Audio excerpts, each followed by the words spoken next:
Welcome, everyone. I'm very excited for today's panel. It's the final panel and webinar for the Lioness Instincts this February. Join us on the mailing list where we'll be sharing out the next month of webinar, which we're targeting May, in which we'll be doing more digital safety and online privacy conversations. Today we have our panelists talking about hidden in plain sight and how online spaces impact family safety and exploiting risk. So a little bit about the organization. We are the Lioness Instincts. Our mission is to arm 1 million women with the physical and digital tools to fight back, stay safe, and lead confidently. We do this through the principles of Brazilian Jiu-Jitsu and cybersecurity, in which we host women's self-defense classes and teach on digital privacy and safety. We are a physically sponsored nonprofit by the Hackathon Bank, which gives us 501c3 nonprofit status. On bottom right, we're circling. These are different ways to connect with us. We're on Instagram, Facebook, LinkedIn. We're also on YouTube, and you can check us out on our website or send us an email.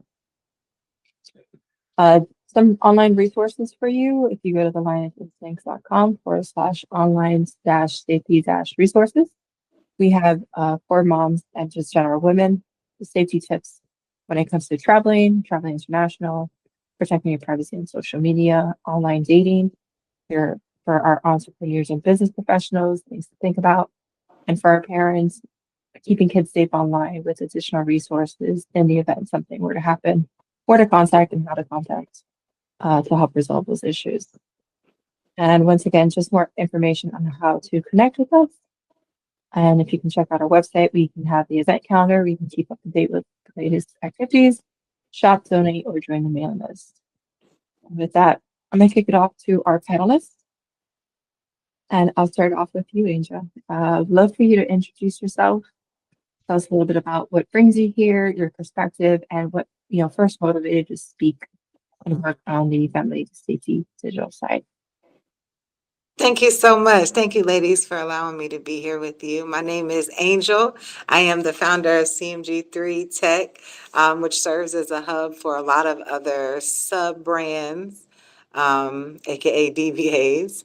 I manage 9 brands. I lead 4 teams. I'm a homeschool mom, and I have 2 little entrepreneurs who are also making waves in the technology world. I've started calling myself a global technologist, just to make it as simple as possible when I'm introducing myself. But what's near and dear to my heart is protecting the kids. So I'm excited to have this conversation. Thank you guys so much. Thanks for the hearts, Akila. Love it. Akila, go ahead. Hi, I'm Aquila Emanuel. I've been in tech for 20 years, started in software testing, and I have expanded into cybersecurity, digital risk, and AI governance. I am also a parent. So today I approach this from the perspective of also lived experience. And through my business, AQ's Corner, my daughter and I, we focus on helping families, educators, and organizations move from general awareness to action when it comes to digital safety. Thanks, everybody. Thank you. And Natalia, welcome. Hello, my name is Natalia, and I've been working in cybersecurity for almost 20 years now. Never changed my career because I really enjoy what I am doing. I've been volunteering quite a lot for different organizations related to cybersecurity and family protection training for school-age kids. And I believe it's very important to be able to prepare and protect the upcoming generation for the age of not only online connectivity, but also the AI. Yeah, the AI was a big one. For those that missed, we did have a nice AI talk last week, which I'm sure it's going to make its way in here too, because that's one of the bigger things. So I want to shift gears into how do we define family? This could be your kids, this could be yourself, this could be your partners, your elderly. I will go around the group talking about the different risks that partake in these different members of the family when it comes to digital safety. Aquila, I'll go with you first. I had like when I think about risks, I categorize them. So for me, one of the biggest one is the online exploitation and grooming, and that's a major one, the sextortion, and teaching families how to navigate that, because I know a lot of time we spend time explaining that kids should watch out for adults, but we're starting to see patterns where kids are actually targeting children. So that's a major one. So we have to raise awareness in both capacities. Not just, it's not just the adults. You have to say you also have to watch out for people your age. Absolutely. Yes. Yes. The other categories was cyberbullying and digital harassment, exposure to harmful content, privacy and data exploitation. That's a big one that a lot of parents aren't aware of, with a lot of companies changing their privacy policies. So it's important for families to check those things. And we're talking identity theft. That's important for kids, and scams, and the algorithm amplification and the persuasive design. A lot of parents aren't aware of that. And just that online safety risk, they can connect to online events that can occur. So those are my categories. Thank you. Angel, anything else to add? Yes, something that's super important to me is the in-app browsing that I think a lot of people don't realize. And I say that from experience. I thought I could lock down my child's phone. I could lock down what applications that she had access to. But I quickly learned that there are a lot of apps that allow in-app browsing. And so you're able to access the internet with no filter, no login, using the face, the facade of the OK approved app. And this said app was Universal Studios. I just wanted her to pick which roller coaster she wanted to ride. Should be safe enough, right? And also the content, that's really grinds my gears. When I was growing up, we had a little filter. Marvin Gaye said, "Let's get it on." He didn't say, "Flip me, rub me, whatever, whatever." And these days, there's no censorship. It's like the most vulgar things just blatantly said. Yeah, I mean, I would probably argue there's censorships and probably the wrong kind of scenarios to think about. Natalia, love to hear your thoughts. I would say if we speak about the modern kids and their parents are usually quite technologically savvy. However, there are new and emerging technologies like the metaverse, which is accessed with VR goggles. So unlike the normal traditional monitor, parents cannot see what their kids actually see, even if they are sitting on the same sofa. And the second one is advanced AI generator that allow like Grok generate image of your classmate without clothing, or just with one button press. And this is really hard to control, and the consequences for the victim of such undressing can be devastating. Yeah, and I think Grok is a very interesting example of not just impacting our kids, but impacting women, right? So one of the things that I'd like for folks to think about is like digital safety doesn't just impact the kids, but it impacts whoever the individual wants to target. So thinking of that, I know when I initially chatted with a few of you, the idea was like not just the kids, but how does this impact the domestic violence and the trafficking that does go on? Like how is these technologies being used? Angel, I'd love for you to jump in on that one first. Apologies. Sometimes it feels like an uphill battle. We're fighting it from so many different angles, and it's hard to know like what's truly going to solve it. How can we it's like you're in a boat and there are big holes everywhere, like, and it's filling with water, right? How do you know the right way to fill those holes and which holes to fill first? And for us, the impact of really being able to reach the community and do it quickly because of the increased risk with bad actors and AI. And if I can also add, because I know we're talking about family, we're talking about extended family. One of the biggest concerns I have is that a lot of times we miss out on helping older adults. Older adults are being seriously targeted, losing billions of dollars to romance scams. Like that's the big thing for them, used through technology. And because the world shames them for aging, Right. it is a lot of times it is embarrassing for them to say, hey, I need help with this. So I think one of the major shifts that needs to happen is, and I like that you guys brought, that family isn't just kids. We need to start focusing on older adults as well. We need to do that. And we need to let them know that we care. Because I know I'm aging. Or people will put me out the pasture. Yeah. I felt the same way, and that's why I have been doing more work with churches, because for me, I don't just my own mind. I was like, where can I find all of the old people I want to help? And for me, it was church. So I definitely agree, because now like they can't trust what they see. Right. We have to teach them to reprogram their eyes and their minds. Yes. Or here. Yes. Yes. And that feeling of, because a lot of the studies online that feel the major feeling of loneliness when you get older, because you're losing a lot of people, like the family and friends and things like that. Yeah. Natalia, I'd love to hear your thoughts on Speaking that.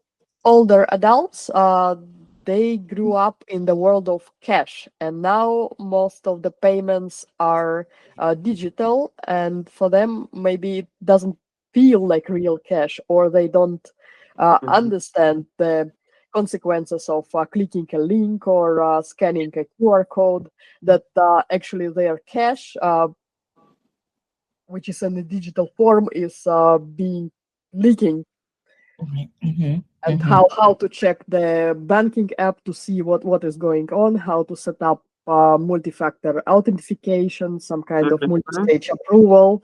That's also not clear for them, and that it cannot be reversed. Some payments like PayPal. Mm-hmm. Right. Right. PayPal and Zelle are big ones. And I like that we're talking about this, because there is a tech maturity gap between the different layers of our families. Before we get into that, the other one I want to also raise is, going back to the kids, but going back to families that have multiple parents, right? So parents have gotten divorced, they've separated, and now they're on with their own partners, where one parent might be more tech savvy, more digitally aware, and the other one's like, I'm gonna throw everything on Facebook. Love to, from that perspective of even the kids to elderly or just themselves, love to just dive into that a little bit about that tech gap with the parents, the kids, and those thoughts of privacy. Natalia, we'll start with you. With the kids that are from patchwork families, it is also very important, because there could be also inconsistency between the policies that one parent applies and parental control, and policies that another parent applies. So maybe one doesn't really care, or even gives a second smartphone, of which the first parent is not aware, and it's really hard to control. Natalia, And also, I love it. and also so that the kid learns that they can have secrets, because one parent can say, hey, I'm giving you that smartphone, but don't tell your other parent, it's our secret. Unfortunately, I know lots of such families. Mm-hmm. Oh, cool. Yeah, I I struggle with this, especially like with cousins and family members. It's like, go to somebody's house and all the cousins are on one tablet and they're looking at something I would never. And then I'm faced with, do I pull my child away from having fun with their cousins? Or do I let them watch this one video that I really don't want them to watch? Like it pulls on my heartstrings as far as the risk assessment of social isolation and acceptance versus what's appropriate and safe. And I love that you touched on that, because that segued me into what I was thinking. Like, I know sometimes parents say the kind of cure for safety online is, okay, well, I don't allow my child to have social media.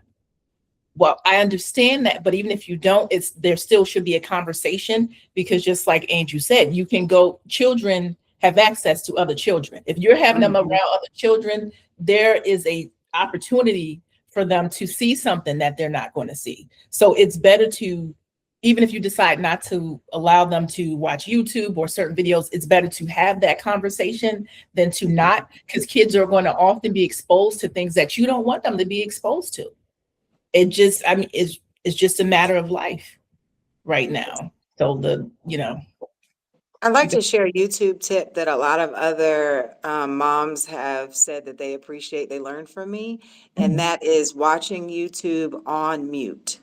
So they allow their toddlers to watch whatever on kids' YouTube, right? But on mute. That way they can look at the images and they can create whatever in their imagination, but they don't need to listen to a grown-up saying what the dinosaurs are saying, right? No, you make up your own dinosaur sounds. And that's worked for a lot of families, because we do want our kids to see this stuff, right? We want them to have some sort of entertainment. We can't isolate them completely, but we don't know what kind of stuff they're saying on there sometimes. Yeah. That's an interesting approach. I would say I would allow sound without video, because I'm usually busy. So I want to hear what they are hearing, but I cannot just look all the time what they are seeing. But that could be depending on the purpose. Yeah, And of and that's course, strictly for YouTube, like YouTube Kids, because a lot of times they'll allow videos that are visually appropriate, but then there's other things that are snuck in the audio. And one thing I do want to say, like a lot of times when my daughter and I have done workshops, I'm talking about even, and I know we talk about guardrails and things like that and controls, but even the littles will tell you how they can navigate around different controls and things like that. So, we can put all these guardrails, but even the smallest children know how to navigate. Like they know kids are technologically advanced, but adults understand the consequences. So it's like no matter what, they're going to try if they can, they're going to try to navigate their way around. And that's why I like kind of piggyback into what we talked about earlier, having conversations, even if children are in separate households, trying to have everybody on the same page. It might not be the easiest thing, but I think the best thing is to have a conversation with grandma or auntie, or if a kid lives in a separate home. Like my daughter, I'm a single mom, so my daughter lives in a home with me, but like just having a separate conversation with the other parent about, hey, this is what I do at home. It's not trying to control your house, because you still have to have respect for the other parent. Not trying to control your house, but this is what I'm doing. I am concerned about the different advancements of technology. This is what I'm doing to keep son or daughter safe, whoever the conversation is about. Would you consider this, or are you open to this? So just having those good conversations, whether they work or not. that's a good guideline. And I would say, because all those social networks and YouTube and things like this are addictive in a bit the same way as alcohol or tobacco or whatnot, some approach can be used. So I cannot completely protect the young ones from alcohol, but at least I need to talk about this and what could be potential consequences. So even if their friends are enticing them to try this or that they can feel like they can decide for themselves, knowing the risks. I like that. I like that. Mhm. Yeah, it's a good one because I'm just thinking of myself as a kid growing up. Like my parents were very strict with me. Like I couldn't wear makeup. I couldn't, dress a certain way. But sure enough, in my backpack was like the makeup I was gonna wear, the short skirts I was gonna wear. Um, and I didn't get a phone until later on in like I think senior year of high school, and it got to the point where they were just like, here's a flip phone. You do after school activities. We just need to be able to call you, right? But before that, like my cousin and my brother were at the school. My cousin had a phone. So I would actually just take his phone and have it all day. And all I was doing was playing like Snake on it. But I had access to the phone because my cousin was like, I don't want this here. So it was always interesting because my aunt would call and she's like, where's your cousin? I'm like, he's in class. Like, why do you have his phone? And I was like, because I wanted to use it. So thinking about that, it's pretty interesting because that's the same. I think I know it was touched on earlier. Like you have access to other kids who learn different things, who have access to different things, and it could build that FOMO or just that knowledge share that is part of a community, right? So we do that in our networking groups, our community. The kids just create their own kind of community. Um, and with that, I want to think about as people, as individuals, as family members, like how do we build this trust with our kids or elderly, our significant other? We're using devices for means like, location or whatever it is, it might be finance. And we can build that trust without like that micromanaging or the kids feeling like they're being spied on, for example, or your spouse feeling like they're being spied on. I think I like that you mentioned the word respect because I think even when it's split household or just going to a grandparent's house, I think it's respecting that you have to be respectful to another human being, and then and then all of you collectively making a decision to say that no matter what the situation is, it is important for us to protect X, Y, and Z, whether it's the child or whether you're working together to help an elder adult. And one thing when I talk to people, I'd never come in as a know-it-all. You never want to be you have to learn how to talk to people. Even if you think you know more about the situation, sometimes you probably don't. So you come in from a more of a human perspective than a know-it-all perspective, and I think people will be a little bit more receptive to it. That makes sense. Yeah, Natalia, I know you're about to jump in too. I would say that the trust is a overall concept. So you cannot build trust just for online without building trust on the different matters in general. So that's why if you have a relationship with your kids, they know you will not scream on them for the smallest mistakes they would do. They would be more open. Mm-hmm. It's all, of course, for me, it's theoretical. I do not have any teenagers that I need to parent. But I can only speak from my experience as a teenager myself. So if I know there is an adult who would blame me for anything I tell to them, I will not talk to them. So I will be doing my business somewhere away from them, and they may know when it's already too late. That's a good one. Angel, anything to add? My daughter's joined me, Victoria. She's Victoria. everybody. Yeah, so building trust is definitely something that's earned and it takes time.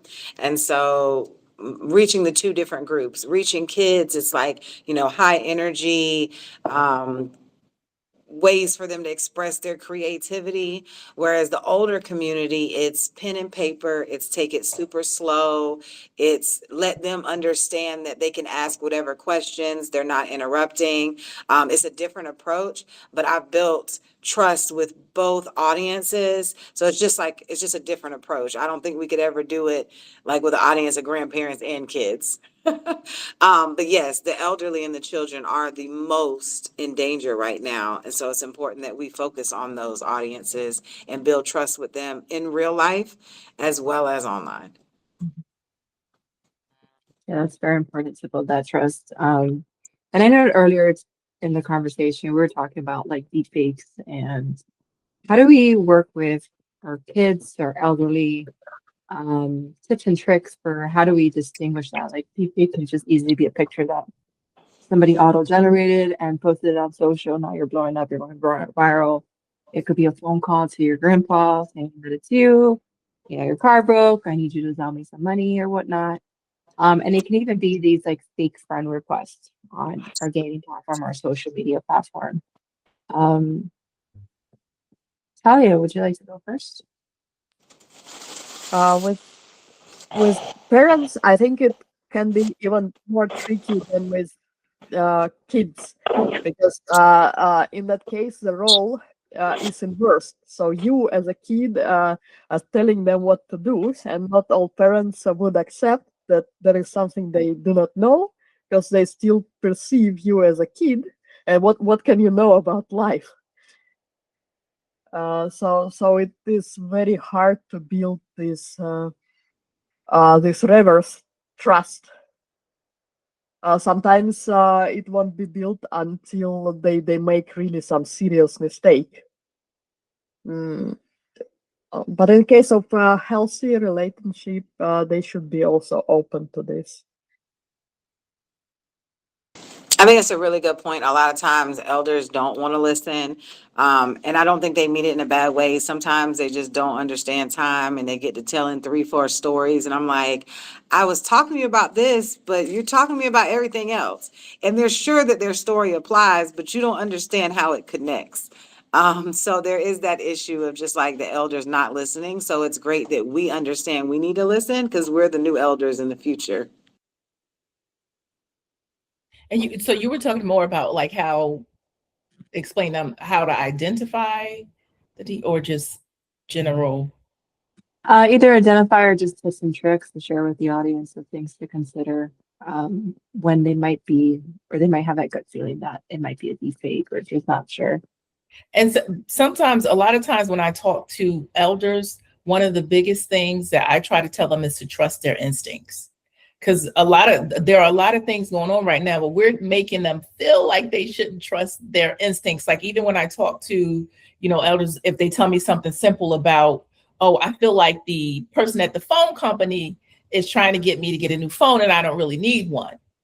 And so then I'm like, oh, you know what? And I'm listening to the story, and it basically sounds like that's what someone is doing, trying to have someone upgrade a phone. So it's, I think what elders, I really want to protect them. So, and the world is like really changing around them.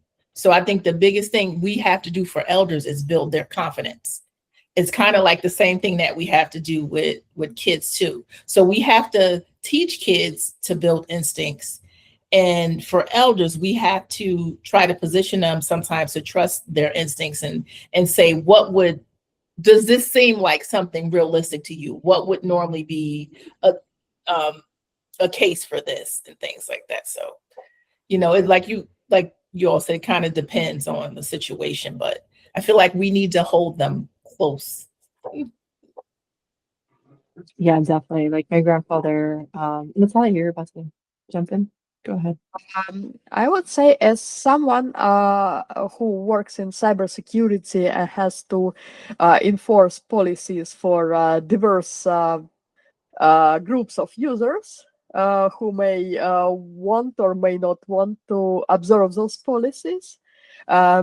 Say 50% is training, so you are explaining to them what may happen if they do not follow the policies, but 50% is just technical controls. Because if I know like some grandfather is not very technically savvy, I would just lock his computer down, remove admin rights and whatnot, because he doesn't need them anyways.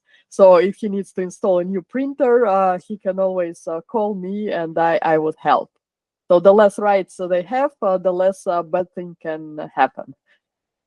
And then I like that you said that, because it also, like, and learning their comfort level too, because that's what I kind of got out of what you were saying, like learning what makes them comfortable and then kind of adjusting things to work around that. I like that. I like that. Yeah, I think that's a good connection because like somebody that's worked in security and policy, like you have to kind of take that same approach of like, how do we get this essentially this family policy adopted by the family? And you're going to have those different restrictions, those different voices that are not going to like it. And then that's where, you know, parental controls come in, just administrative controls come in when it comes to like your home network and things like that. And it makes me think of like my grandpa. He he was like, I'm not falling behind. I'm gonna get on a computer. And now he's on Facebook, and every now and then he gives me a call, and he's like, Fulano from I don't know where is calling me. He needs help. Um, and my grandma, she's not very tech savvy, but she's like people savvy in sense. And she's like in the background, and you know, they're Hispanic, they're Cuban, and she's just in the background. She's like, it's not real. He doesn't realize it. It's not his nephew. It's not the. I was like, I told him to stop talking, and he's like, how did he know his name? And she's like, you gave him his name. And she'll tell me the whole story, how this one person called, and he's like, it's your nephew, and he's like, which one? I only have two. They're, you know, name A, name B. And he's like, oh, it's definitely this one. He's like, oh, how old are you? So there's like that social engineering aspect to it, right? Where if they're not aware, like, thankfully my grandma's there and she's more of like, she's like, this is my money. Like, who are you? You don't call me for money. So it's an interesting aspect to think about. So I've been encouraging families to have safe words because of the deep fakes and grandmas being able to get calls from grandbabies and thinking, let me send $50 to my grandbaby. Have a safe word. That's a great thing. And AARP does a lot of research on that. Like the grandparent scams are huge right now. So that's a really great point. I like that safe word. I like that. yeah, I get called and he's like, what's his Zelle? He tells me his Zelle. So thankfully, the technological advances are restricting him from sending money because he still goes to the bank with his checks.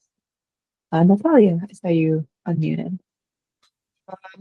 General recommendation for safe words is not to ask directly what is a safe word. So it's rather than a phrase and response.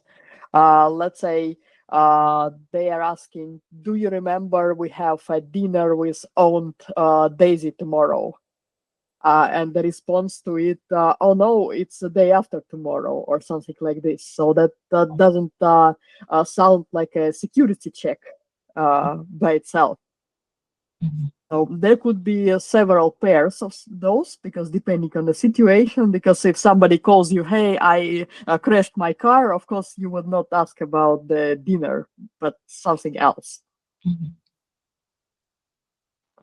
Yeah, I like that. 'Cause I was just thinking like safe word, and I'll be like, hey, I really want pineapple on my pizza. And one of those is a safe word, you know.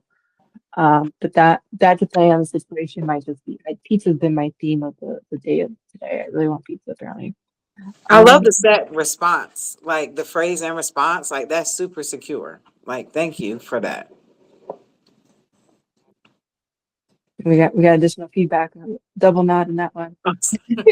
Victoria was like, I approve. There might be a little lag. I'm sorry if I interrupted. No, No. you're good. Okay. No, we were just complimenting Victoria for being involved in this. Thank you, Victoria. Yeah, I like that, like peak head nod. She's like, yeah. Yeah. Uh, I don't want to say it wrong. Aquila or Aquila? Aquila is in North Carolina, and she and her daughter are teaching AI. Ooh.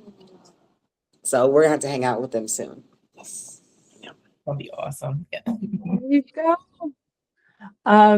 So shifting gears into that digital safety conversation, which we kind of already have with like the policy and conversation. I know one thing that the Lioness instance is looking to do is that starter conversation. Like, how do you start having these conversations with the family? You know, it depends on the age of your kids. It depends on how many kids or who are the kids.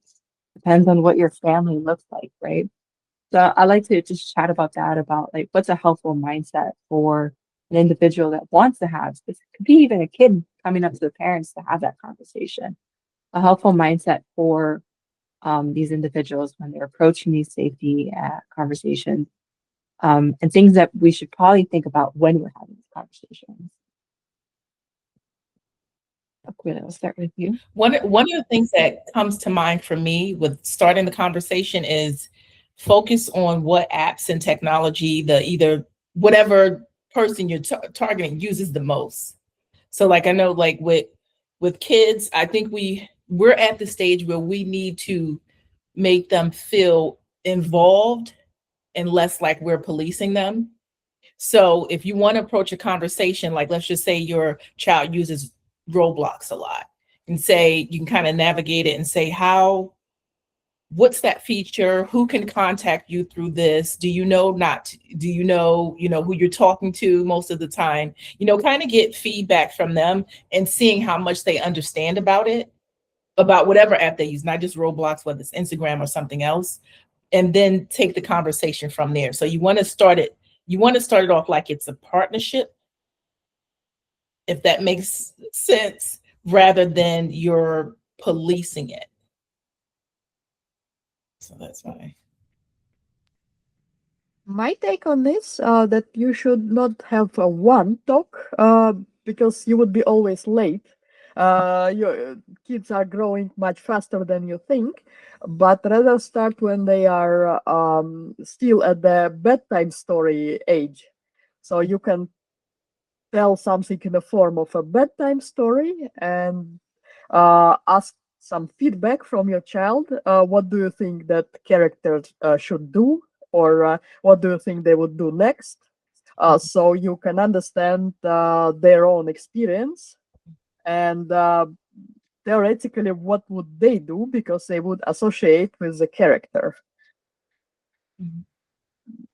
So, and they would not feel threatened, because you are not speaking about them. You are speaking about some hypothetical character or a toy or something. I really like that. I know there's within the last couple of years, several children books that have been released for different levels of ages and things like that. That would be a good talk that you just, stop mid-book. Like, hey, what do you think? Angel? I think I'm a little more militant in my approach, where I am policing it and I am scaring parents and I am telling them, don't let your kids on Minecraft and Roblox, because you don't have the capacity to really, most of us don't have the capacity to watch over them. And there have been all kinds of different articles where these platforms have allowed inappropriate users, these platforms have allowed adults to come on seeking children because they know that's where they can find them. So for me as a parent, my kids, they're not allowed to use social media at all. They're not allowed to use Roblox or Minecraft at all. Excuse me. Now I do let them do fun stuff, right? So they play Doom, Quake, Duke Nukem, all the games from back in the day. There's still some blood and violence, but there's not the danger of them talking to strangers that could come to my home. Because so for us being in tech, we understand that they don't need to have our address to find us. They just need to say, oh, that kid, they seem kind of cute and naive. Let me find out where they are. So, and I obviously from experience, so Chris and I, when we first got together, we quickly realized that the person who had a crush on him had hacked into his phone and was communicating with every girl that he tried to date. So we have to understand that we don't know who is tapped into our devices. Our kids definitely don't know. And so it's so dangerous to enter those zones. And I'm not telling parents to say the same thing. I'm just sharing my militant, not fun approach She's paid to smile. But I think what you said, Angel, is extremely important, because when things happen, I do explain. Now my daughter is 9, but I do explain to her what happened. So like I understand that the aspect of it, and that's really why her and I got involved in this, because we noticed more local children. I'm talking about local to us. Were meeting people offline, and the challenge, and some of the challenges that I'm noticing is just the parental controls are important, but again, kids know how to get around that. And it's always the conversation. And when things like that happen, one thing I don't do is say that would never be my kid. I cannot 100% right now. I take her with me. I worry about the parents that do that. They say it. I'm like, oh, you have such good kids. Hey, so right now, that's like the pastor told me he used to be a sinner. Baby, you still a sinner. Don't be lying. Yeah. So right now, like we do when we do our presentations, we talk about the safety aspect of children. But whenever something happens with the parent, I empathize. I talk to my daughter. I say, I hope this is what happened to this person. I hope, my hope is that with you and I doing this, that you understand that it is not safe to do X, Y, and Z. Right. But yeah, I think that is big. And I think that if you want to police, I think that part is important. I would just like, for me, I'm just saying, like, kind of navigate it. Like, it's just, like, you just brought up, like, thinking about what you said, just brought up, like, so. What you said is the right approach. I'm telling you, I'm the problem. I'm the one, like, I get up there and I scare people. Like, no, the biggest. I get up and I'm like, y'all know your jobs are going to be gone in 6 to 18 months, right? And they're like, wait, no. The biggest thing you said is, I think for every parent, it's important to do what's comfortable and what works for you. Because, like, even when you look at a lot of what these social media apps are doing right now, like, there's a landmark case going on right now about this persuasive design and social media. There are studies that say that social media isn't really safe for kids. So there's just so much. So, and this is why I tell parents to do what makes you feel better. You can get all the advice you want, but if something happens to your child, they're going to say, where was mommy and daddy? That's all people say. So you do what works for your household, because if something happens to your child, first of all, you lose it on somebody. Like, I know I will, but people will also say, look at that parent. So every parent do works for them. I feel like we had Victoria, she got something for us. I feel like she does. I feel like Oh, yes. And even with my mom's, what she says, militant approach, it encourages me and my brother to get away from devices and be able to, like, find, like, hobbies like drawing or crocheting or, like, learning dinosaur names. Why did Victoria just bring me to my other point? That's another thing. Because I have a time limit set on my daughter's tablet. So if I get busy, and when she said, "Mommy, my tablet's about to lock," it forces us to have a conversation. And it's like, I think that's perfect. I love that Victoria said that. My daughter loves to do things outside of technology, and I talk about that all the time, disconnecting. Oh, Victoria, thank you for joining us today. Yeah. Natalia, love to get your I would say the radical approach. I'm an outdoor enthusiast, so I like to do multi-day hikes, and most often than not, especially in Canada, there is no cell phone coverage. So we go there and we do some, like, talks around fire, contest of who gets more mosquitoes. That teaches kids how to entertain themselves when they are not online. And one challenge I got, we went in a desert in Nevada, I think 2 years ago, and I said, we can have internet, but only if you learn how to set up Starlink. So you should spend the several days learning how to do this. If you succeed, you would have internet. If not, then sorry, I'm not helping you. Easy. That's it. That's a good one. Like, oh, you want internet? All right, you gotta figure out how to do this. I'll pay for it, but you know, you gotta get it I would started. pay for it, but you would have to set it up. You would have to climb on the roof of our RV and then set it up all on your own. Prove that you are a technical person who deserves internet. I would have taken that challenge as a kid. I'm like, all right, say none. Give me your credit card. I love this. As we're shifting gears towards the end of our chat today, I just wanted the group to share practical steps that parents or families can take this week just to make their home a little digitally safe. Like, are there any apps or devices, parental controls that you might recommend, or even those that you might want to avoid? Angel, we'll start with you. Yeah, depending on your level of tech savviness, definitely making sure you set parental limits from the cellular, go ahead, your cellular provider. Ours is Verizon.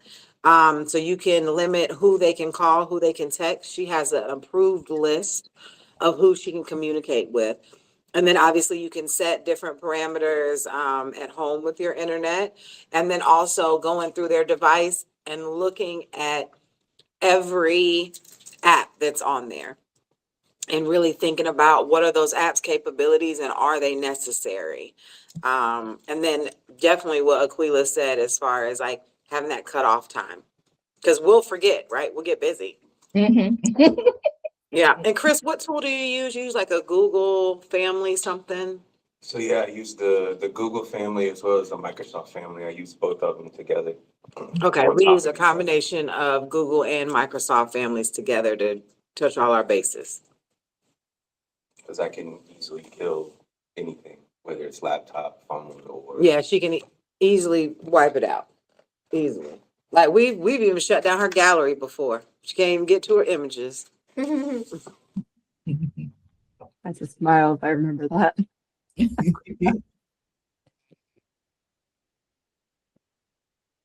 Aquila, any additional thoughts? Yeah, I guess to piggyback, yes, review privacy settings, audit unused apps. If you have to, turn off default location sharing. I know a lot of people are starting to do that on social media with random people for some reason.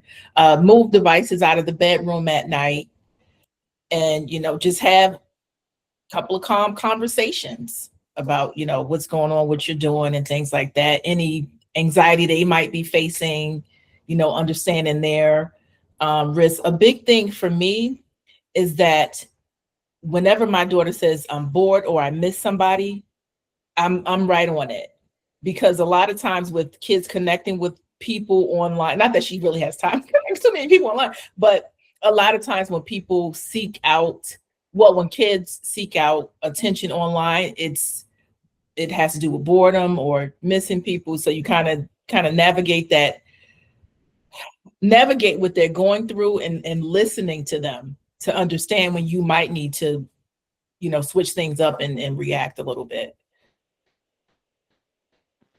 Yeah, that's a good one. Natalia? I would say one should lead by example, because if you say kids are removing devices from their bedrooms from 9 to 6, but then they see that you are actually going to bed with a phone, and they will not buy it because they say, hey, that's not fair. Mhm. So that It was means I say, not everyone as I do. surrenders their device. Yep. That And no reminds me. cheating.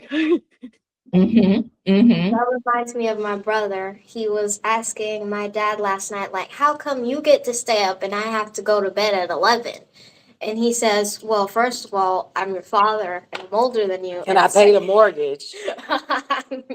And I need woosah time without you. Like the whole point of bedtime, so grown parents can relax. Yeah. Because when else will we get a break from you? Come say hello. Come on over.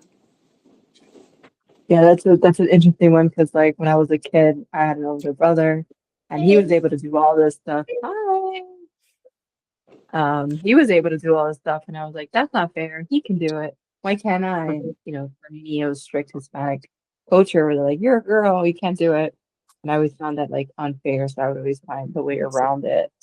But that's a good one of just being that role model too, of just like with the digital, bedtime's a little bit different because I get that one. Go to bed at this time so we can have our own mom and dad time or just our own time. Mhm. Would love to start closing out and just, what gives you hope about raising a safe, empowered, digitally aware family today? Natalia, I'll start with you.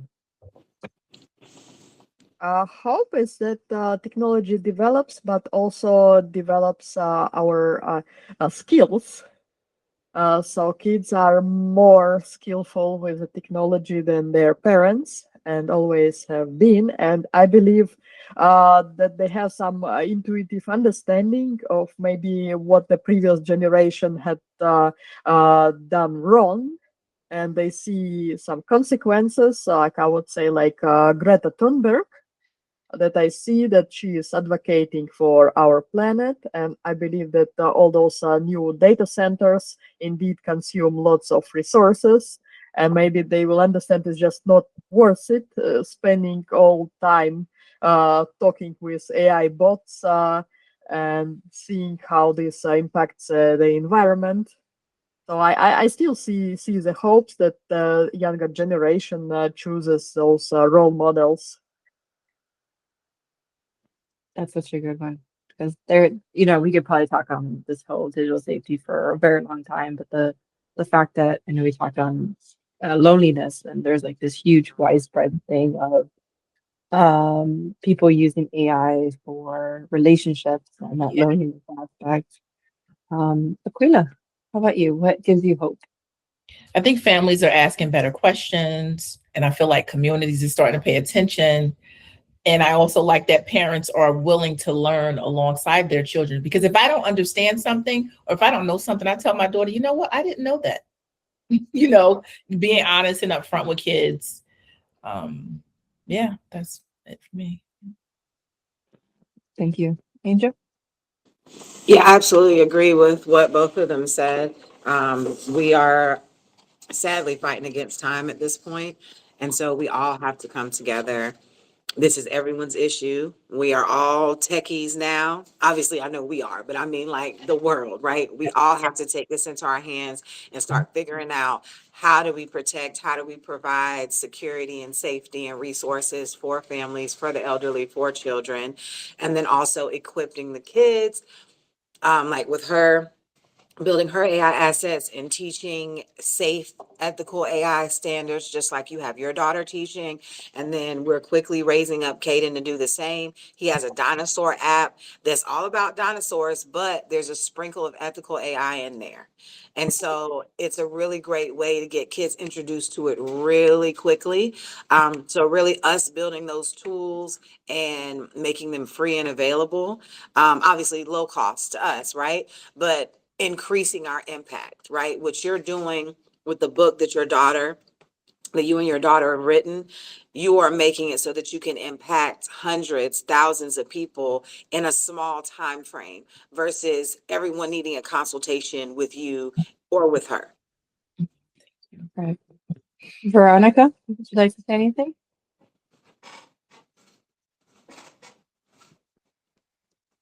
And it's okay if not. She probably didn't hear you. I don't know if it froze. The hope, the word of the younger generation. No, oh, you saying Victoria? Yeah, Veronica. Yeah, Oh, Veronica, my bad. Yeah, Victoria would love. Sorry. Yes. Sorry. Would you like What to would say? you like to say for the future of children and digital safety? And what part you're going to play in it? What part I'm gonna play in it, how to use it ethically, and how to use it to, you know, build their brand, build their business so they can be entrepreneurs and impact the world and help other people. Uh, uh, Yeah, speak up. Yeah. Go ahead. Oh. Come on in. Thank you. And help others that really need help Oh. with their business. That's beautiful. I We're think the making world's that. in great hands with us for sure. We are the people that are going to help see everyone through this change because people are not prepared. Yeah. And hopefully for those that, are able to watch the recording, were able to attend today, learned a lot and can take this, the piece that works for you, right? Right. There's multiple levels to this. You can be a complete militant dictator on your family's digital safety. You can just be working on trust in that conversation. You can be somewhere in the middle. Choose your path, choose what works, have a conversation with your family. And stay safe out there, just from all aspects, from your kids, yourself, your family members, and the elders. Any last minute thoughts or words from the group? I just want to say I respect all of you, and I really appreciate being on this panel and learning and learning and growing with you all. Thank you. I'm honored. I don't know any other mothers that are doing what we're doing. And so I hope that we can really spread awareness. Yes, I believe that's important, and I really appreciate that I had a chance to join this panel today, and I learned a lot myself, even after 20 years in cybersecurity. Thank you so much, and I appreciate the chance to learn from the younger generation. That's a great idea that the kids are joining. Absolutely love that. Well, thank you all today. I hope you enjoyed the rest of your day, and we'll be in touch. Thank you. Thanks, everybody. Bye, ladies.